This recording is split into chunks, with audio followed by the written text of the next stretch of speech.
E aí, povo? Beleza? Tudo bem com vocês?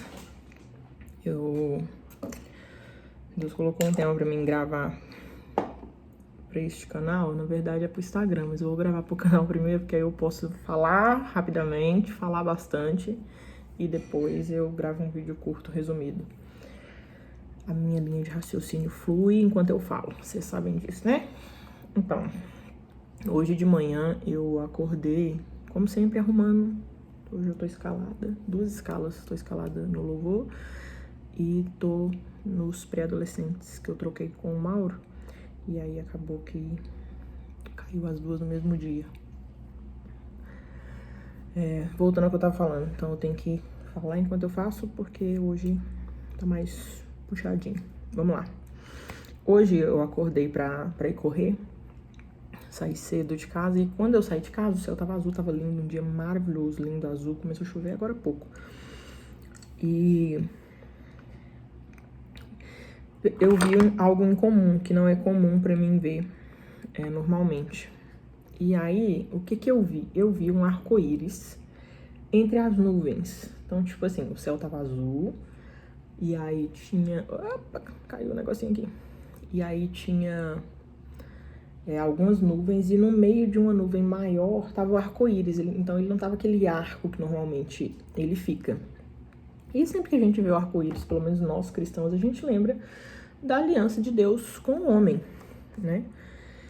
E aí eu falei, nossa, Deus, obrigado pela sua aliança comigo e tal. Agradeci ele por aquele dia, pela oportunidade de estar indo correr, cuidar de mim, e não para um hospital e tal. E enquanto eu tava chegando no local que eu ia correr, eu continuei vendo aquele arco-íris, até comentei com a Maís que tava comigo, do arco-íris e tal, e passou. Quando foi no final da tarde, no meizinho da tarde que eu tava indo fazer minhas unhas, Deus me lembrou da cena e ele me fez uma pergunta, que foi quando ele me falou pra gravar o vídeo. Ele falou comigo assim: as pessoas lembram só da minha aliança com elas, mas elas têm dificuldade de se lembrar da aliança delas comigo. Como anda a sua aliança? Né? E foi quando ele falou do vídeo, ele falou que era pra mim gravar um vídeo perguntando sobre isso. Como anda a sua aliança? Era pra ter passado corretivo primeiro, agora já foi. A gente sabe que Deus é um bom pai, a gente sabe que Deus é um Deus de aliança.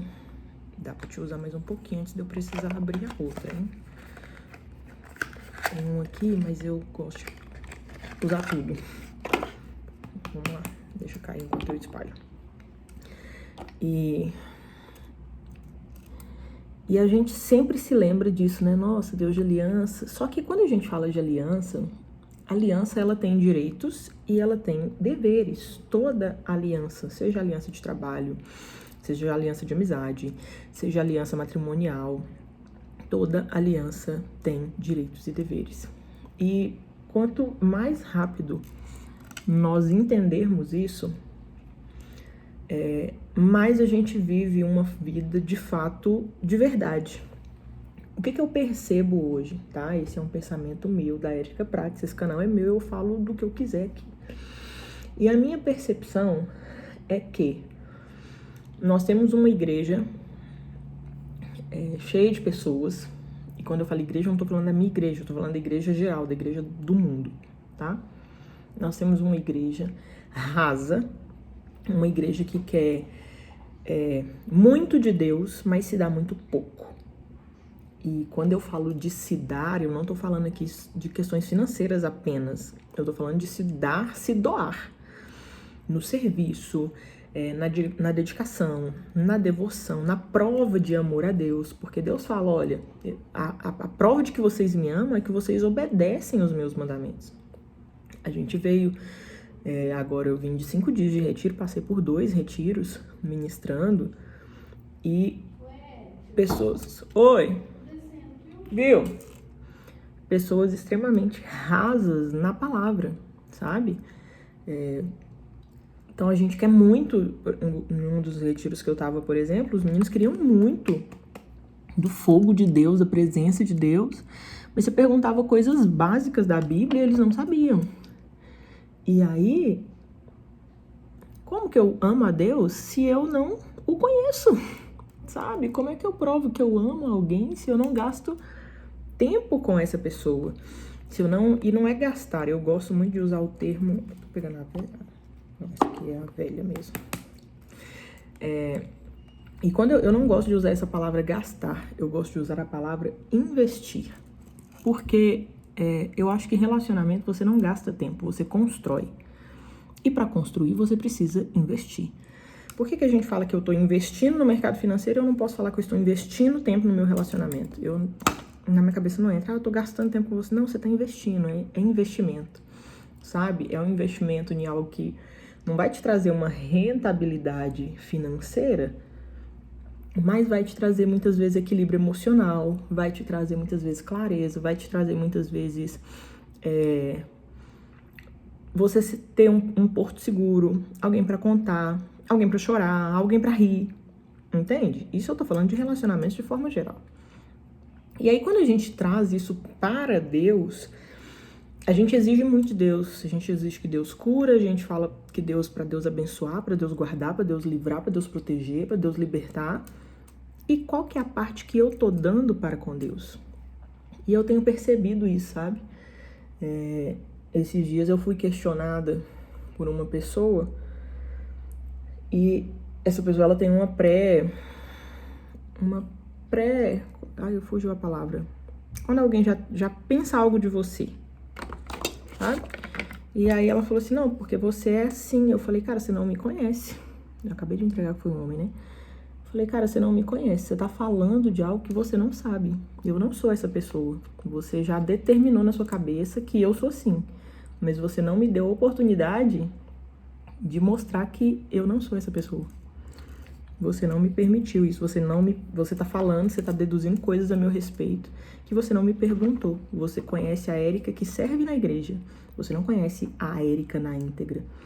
Quem serve na igreja é 10% de quem eu sou.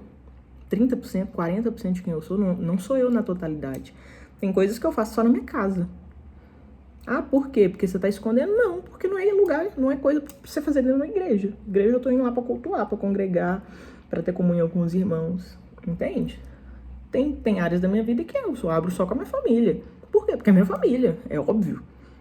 Entende? Tem partes da minha personalidade que quem conhece são os meus amigos. Quem gasta tempo, quem investe tempo em mim, entende? Então, assim, aí aquela pessoa tava me questionando, eu falei, não, você tá deduzindo algo do meu respeito que você não sabe. E eu percebo que a gente faz isso com Deus também, sabe? Porque a gente fala com Deus, mas a gente não gasta tempo, não investe tempo em conhecê-lo, não investe tempo em se dedicar a ele, não investe tempo, como que eu posso dizer, de devoção mesmo, sabe? A gente acorda, gente, eu tô falando porque isso acontece na minha vida também, em vários aspectos. Óbvio que eu já tenho uma caminhada com Deus de muitos anos, eu não nasci ontem na fé, então eu já tenho uma caminhada com o Senhor. Então tem coisas que eu falo, de experiências que eu já vivi com Deus. Mas a maioria de nós acorda, vai fazer os afazeres do dia a dia e dá pra Deus o que sobra, sabe? Eu lembro quando eu fazia isso. Hoje não, hoje eu acordo, eu tenho tempo com Deus ali. Às vezes é só na leitura da Bíblia, às vezes é só na oração, às vezes dá tempo de fazer tudo, sabe? Oro, leio Bíblia, tudo junto. E a gente passa a maior parte do dia fazendo, falando e se dedicando a outras pessoas. Ah, Érica, você tá falando que a gente tem que gastar a maior parte do dia na igreja ou orando. Não é isso que eu tô falando. Mas você concorda comigo que uma vez que eu passo 20%, não dá nem 20, né? 24 horas, vamos colocar que a gente fica aí 1 hora com Deus, dá menos de 10% do seu dia com uma pessoa. Você vai falar que você conhece ela na totalidade? Não, você conhece mais seus colegas de trabalho, você conhece mais o seu parceiro, mais a sua mãe, você não conhece. E aí eu não gasto tempo conhecendo Deus, eu não gasto tempo me dedicando a Deus e eu quero cobrar de Deus algo que muitas vezes é inviável. Posso usar essa palavra? Não sei. Agora não sei que palavra que eu usaria aí. Mas eu não posso passar 2% do meu dia com alguém e falar que eu conheço ele na totalidade, que agora ele tem o direito e o dever de fazer isso ou aquilo pra mim, porque não tem, entende? Mas como Deus é bom, ele ainda faz algumas coisas. Tá calor, e se eu ligar o ventilador agora, vai fazer barulho pra gravação. Enfim, voltando ao que eu estava falando. Então, a minha reflexão com você aqui hoje é como anda a sua aliança com Deus, sabe? Quanto tempo você tem gastado em manutenção nessa aliança? Sabe? De dedicar tempo mesmo, de sentar, de orar, sabe? De ter um dia ali de jejum, de vida prática de jejum, de oração, sabe? Não aquela oração, gente, eu sei, mas vocês vão entender o que eu vou falar agora. Tem oração que você ora, você só fala. Isso é um monólogo. Por exemplo, eu tô aqui falando com vocês e só eu tô falando. Vocês não têm o direito de falar comigo. Eu vou ver um comentário ou outro depois. Então você tá só me escutando. Então isso aqui é um monólogo de mim para com a câmera para postar posteriormente. Outra coisa é quando você gasta tempo, e tem alguns vídeos no meu canal assim, eu quero muito voltar a fazer eles assim, do Romantizando a Fé, que é quando você conversa com alguém. Então ela dá a opinião dela e você dá a sua, e vocês têm aquela troca. A maioria de nós vive uma vida com Deus onde apenas nós falamos. Então eu leio a Bíblia, mas eu só falo. Falo, agradeço, peço. Quando é que Deus fala? Entende? Quando é que Deus fala, que você parou para ouvir Ele? Falou assim, Senhor, fala que teu servo ouve. E ficou ali esperando, sabe? Não ficou tedioso naquele lugar. E é difícil, tá? Quando eu comecei a fazer isso, eu apanhei pra caramba. Foi muito difícil, eu dormia. Porque eu falava assim, Deus não vai falar nunca. Mas se eu não tenho paciência pra esperar alguém falar, como que eu vou ter paciência pra esperar com que ele cumpra o propósito dele na minha vida? Vocês estão me entendendo? Deixa eu ligar a câmera aqui, porque a tela do celular é amarela pra mim. E aí, deu certo. Olha, tá ficando bonita essa maquiagem. Eu achei que não fosse ficar boa, porque geralmente eu passo o corretivo antes, mas ficou boa. Vou deixar aqui. Dá uma luz, ó, deu uma clareada boa aqui. Então, a maioria de nós vive esse monólogo com Deus. A gente não tem tempo, a gente não aprendeu ainda a esperar. E eu tava vendo um vídeo hoje, daquele Rafael, não vou saber falar o sobrenome dele, mas ele grava uns videozinhos de 1 minuto e eu tava no canal dele vendo um vídeo de 40 minutos dele falando de algumas questões. E ele falou de um experimento que fizeram com crianças sobre espera. Então eles colocaram um marshmallow na frente das crianças e essas crianças, elas tinham que esperar. Falavam assim, olha, se você me esperar por 15 minutos, você vai poder comer esse marshmallow e mais alguns. E aí elas tinham que esperar. E aí algumas crianças não conseguiam, elas não aguentavam, elas iam e comiam o marshmallow. Outras, elas adquiriram técnicas para esperar. Então, elas viravam de costas para poder não ficar olhando pro marshmallow, ou elas tampavam os olhos, ou elas encostavam o marshmallow para longe para poder elas não pegarem. Outras ficavam só brincando com ele, esperando, dar o tempo. Só que eles não fizeram só essa experiência, eles acompanharam a vida dessas pessoas durante muitos anos. E o que eles perceberam? Que as pessoas que tinham a maior capacidade de esperar, sabe, de fazer outras coisas enquanto esperavam, aquelas crianças lá que viraram de costas, fizeram outras coisas, elas tiveram muito mais sucesso na vida. Por quê?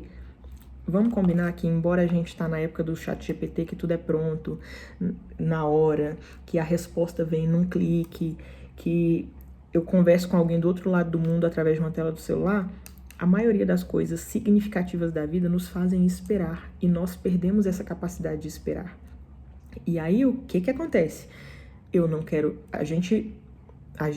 eu não consigo fazer isso.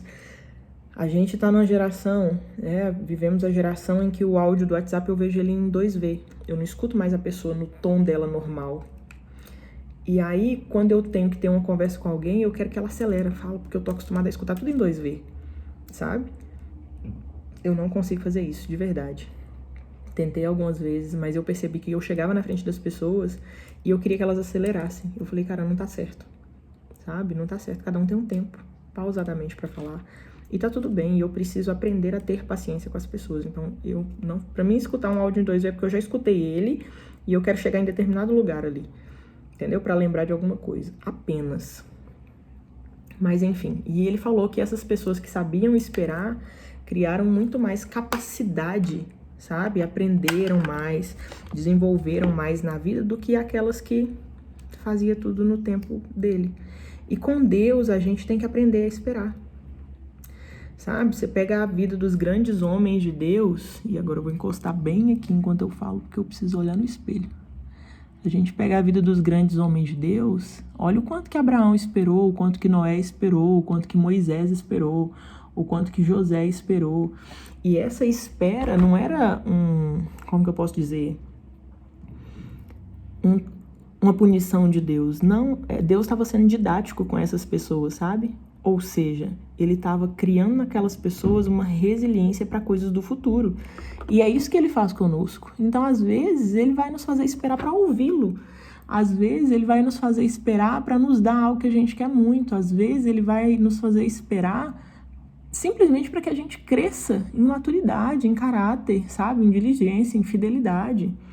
Qualquer dia desse eu vou gravar um testemunho para vocês de quando Deus ficou 1 ano sem falar comigo. Gente, se você já tem um relacionamento íntimo com Deus e você fala com ele todo dia, ainda que ele não fale com você todo dia, mas você tem ali uma constância de sentir a presença dele, e de repente você fica 1 ano sem sentir nada, eu quase morri. Foi muito difícil. Sério, foi muito difícil. E depois eu dou mais detalhes sobre isso, mas eu lembro quando Deus voltou a falar comigo. Eu tava num tremendo desespero, orando, eu chorava todos os dias, e não era da presença de Deus, era de desespero, porque eu não sentia Deus, eu achava que eu tinha cometido um pecado gravíssimo e tal. E no meio disso tudo, a gente tava passando por uma transição ministerial muito violenta, e eu lembro que eu falei, Jesus, me ajuda, eu não tô dando conta, eu não vou dar conta de passar por isso sem te ouvir, sem te sentir. E aquele processo todo que a gente já conhece, né? Não sei onde eu coloquei meu rímel de sobrancelha. E aí, eu lembro quando Deus voltou a falar comigo. Volta, Luzinha, porque você foi muito boa aqui, muito útil. E aí, Deus falou comigo assim, eu te deixei...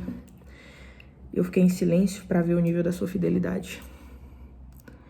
1 ano para testar o nível da minha fidelidade, se eu ia permanecer sendo fiel a ele, sem senti-lo, sem ouvi-lo, simplesmente naquilo que eu cria. Foi o ano mais difícil da minha vida até hoje, da minha caminhada com Jesus, mas foi o ano que eu mais aprendi sobre fidelidade, mais aprendi sobre fé. Foi o ano que eu mais aprendi sobre resiliência, sobre colocar em prática aquilo que eu já sei, mesmo que eu não tô escutando mais nada. Eu não tô escutando mais nada que de fato traga esperança, sabe? Porque uma coisa é você crer quando tá todo mundo falando com você. Outra coisa é você crer quando você não escuta nada, silêncio. Deus fala com todo mundo, parece que a sensação que eu tinha era que eu tava sendo ignorada, sabe? Quando uma pessoa tá te ignorando, ela tá no mesmo ambiente que você, mas ela te ignora, ela não olha pra você, era essa sensação que eu tinha, que Deus tava me ignorando. E eu falava isso com ele, Deus, eu sei que o Senhor tá aqui, porque essas pessoas não estão fingindo a sua presença, mas parece que o Senhor tá me ignorando. E aí, quando ele voltou a falar comigo, ele falou isso comigo. Eu precisava ver a fidelidade do seu coração. Ele já sabia, mas ele precisava me mostrar, sabe? E eu aprendi muito sobre praticar aquilo que eu já sei, ainda que eu não sinta nada, mas eu sei que certo é certo, verdade é verdade, sabe? Integridade é integridade, caráter é caráter, mesmo que nada seja favorável a mim. Cara, foi o ano que eu mais cresci.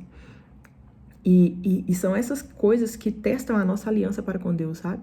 Deus, ele já fez a parte dele, Jesus já morreu na cruz, né? Se você for estudar sobre a aliança, fala da aliança perpétua de Deus com o homem, sabe? No segundo livro que eu tô escrevendo agora, tem um capítulo que eu falo da questão da importância da aliança, é profundo.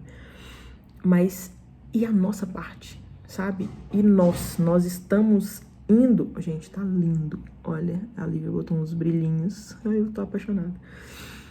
E assim, e a nossa parte para com Deus na aliança? Deixa eu ver que horas são. Dá tempo ainda. Então assim, nós precisamos chegar nesse lugar de sermos fiéis à aliança, Porque a Bíblia fala assim, olha, nos últimos tempos o amor de muitos se esfriariam. Por se multiplicar a iniquidade, o amor de muitos se esfriariam. O que sustenta relacionamento não é amor, não é sentimento, não é emoção. O que sustenta relacionamento é aliança. E se eu não tenho uma aliança com Deus, para com Deus firmada, como que eu vou ter uma aliança para com o outro firmada? Sabe? Então, nós precisamos crescer em aliança com o Senhor. Porque vai ter dias que a gente não vai sentir nada, vai ter dias que os dias são maus. Eu já ministrei em igrejas, fiz missões em igrejas que as igrejas eram geladas, tremenda geladeira, você não sentia nada. Parecia que nem com você que Deus falava, sabe? Parecia que nem a Bíblia eu conhecia. Um ambiente assim, céu de bronze. Como é que você vai ser fiel à aliança se você viver só do que você sente, sabe? Então a gente precisa entender isso. Eu gosto muito quando eu tô ministrando para os adolescentes dar esse exemplo. Seu pai é casado com a sua mãe, ele precisa ficar um mês fora trabalhando. Ele deixou de ser marido de sua mãe porque ele ficou um mês fora? Não. É nesse momento fora que a aliança deles vai ser provada. Tanto da sua mãe para com seu pai, quanto do seu pai para com a sua mãe. Porque eles vão estar longe. O que garante uma aliança não é só o fato de ter um anel no dedo. Porque alguém pode tirar o anel. E aí? Eu não sei se aquela pessoa tem uma aliança com alguém e não tem um anel no dedo. Sabe? Mas quando eu honro a aliança, eu vendo a pessoa ou não vendo, eu sentindo ou não sentindo, ela sendo boa comigo ou não, porque faz parte do meu caráter honrar aquela aliança. Então, é isso que eu queria deixar para vocês. Nós precisamos cuidar da nossa aliança para com Deus, sabe? A gente cobra muito de Deus e a gente se esquece que tem uma parte que é nossa. Sabe? É nossa responsabilidade conhecer as escrituras, é nossa responsabilidade estudá-la, é nossa responsabilidade praticá-la, é nossa responsabilidade viver uma vida digna do evangelho, sabe? Eu sei que muitas coisas acontecem na vida do cristão para desanimar. Gente, Jesus já falou, no mundo tereis aflições. Mas eu não posso viver das emoções, eu não posso viver do que eu sinto, eu não posso viver do momento, eu não posso viver só disso, sabe? Eu preciso honrar a aliança que eu digo ter com o Senhor. Então, quando você olhar para o céu, sim, é o lembrete da aliança de Deus para com o homem. Mas reflita, como que tá a minha aliança para com Deus, sabe? Porque isso é extremamente importante. Eu tô trocando de celular de Android para iPhone e essa é uma praticidade do Android que o iPhone não tem. Só sacudir. Ai, enfim. Que Deus abençoe você, que você cuide da sua aliança. Que o Senhor te abençoe, que Ele possa falar ao seu coração. Eu vou ver se eu deixo na descrição desse vídeo um trechinho do livro que eu tô escrevendo, que fala da aliança. É muito importante nós honrarmos a nossa aliança para com Deus, porque a forma como nós nos relacionamos com Deus reflete diretamente na forma como nós nos relacionamos e tratamos as pessoas, sabe? Desconfie de espiritualidades, em que a pessoa é muito espiritual, mas com pessoas naturais, ela não cumpre princípios básicos. Porque se eu não faço para com Deus, eu não vou fazer para com o homem. Se eu não honro a Deus, eu não vou honrar o homem. Se eu não sou fiel a Deus, eu não vou ser fiel ao homem. Se eu não amo a Deus, eu não vou amar as pessoas. Se eu não falo direito com Deus, eu não vou falar direito com você. Sabe? A maior prova da nossa espiritualidade não é o quanto eu aparento ser espiritual, ou recebo no manto, ou rodo, ou falo em línguas. A maior prova da nossa espiritualidade é o viver a vida diária. A maior prova da minha aliança com Deus é a forma como eu cuido dos meus relacionamentos de aliança aqui na Terra. Então a gente precisa entender isso, sabe? E viver isso de forma prática. Então é isso. Deus abençoe você. Se inscreva nesse canal se você ainda não é inscrito. Vou começar a falar isso nos vídeos, né? Tem que falar. Compartilha aí, comenta aí o que você acha desse assunto. Vou tentar postar esse vídeo hoje ainda. Tá bom? Deus abençoe vocês. Fui com Deus. Olha que luz boa. Vou comprar um ring light, gente. Tchau.